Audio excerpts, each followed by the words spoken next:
هؤلاء أهلنا ونحن وهم ضحايا، ونطالب بالتحقيق فيما حدث في بلادنا وما ساقنا لذلك. ليبيا كانت قرية آمنة يأتيها الرزق رغدا من كل مكان. اليوم أصبحت خرابا ويباب، شبابنا يقتلون كل صبح وتدمر، وطرابلس الآن تحشد فيها. ليه مش مقتنعين ان الاستبداد كان من الخراب؟ كيف يعني؟ يعني الاستبداد اللي كان بيمارسه القذافي كان جزء من الخراب. ليبيا كانت أكثر بلد آمن في الوطن العربي. ليبيا كان فيها يعني ثامن أكبر احتياطي نقدي في العالم. ليبيا كانت لديها أعلى نسبة طلبة في الخارج منذ 40 عام. ليبيا كانت دولة تقود قارة. أنت قلت بددنا فلوسنا في القارة. اليوم نحن تابعين لدول مجهرية. للأسف أصبحنا أذلاء، وأصبح الليبي يخجل أن يقول أنا ليبي بعد أن كنا نعتز ونفتخر بأننا أحرار وليبيين.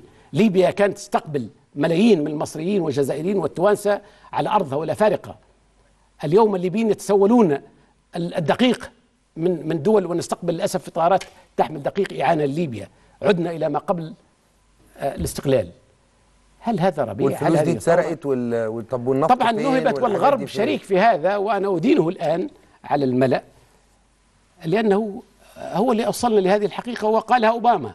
إذن نحن كليبيين نريد أن نحن نسقط كل مشاكلنا مع أهلنا في ليبيا، خصومنا الذي قاتلناهم أخطأنا في حقهم، بما فيها داعش. عفوا داعش هؤلاء معظمهم أجانب. أما الليبيين أنصار الشريعة أو الليبية المقاتلة أو كل هؤلاء شباب ليبيين اختلفنا معهم، لديهم وجهة نظر، عاشوا في ظللوا أو خدعوا أو انساقوا وراء أخطاء. كلنا أخطأنا في حق الوطن. علينا أن نأتي إلى كلمة سواء قبل أن تذهب بلدنا جميعا. ليبيا أمام 3 سيناريوهات. الأول إما أن تتحول إلى يغزو الغرب ليبيا بقوة عسكرية وسيواجه من قبل الليبيين، وقد نصل إلى سيناريو الصومال.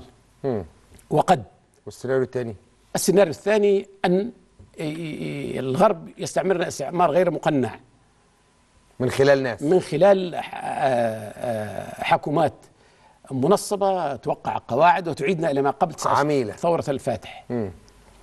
السيناريو الثالث والذي أدعو إليه هذه الليلة ودعيت إليه من قبل، وأنا أتواصل مع كل الليبيين، كل خصومنا الآن نحن نتواصل مع بعض ونلتقي بكل معظم القيادات التي في ليبيا وعلى تواصل مع بعض، بعضهم ما زلنا مختلفين، بعضهم اتفقنا وصلنا إلى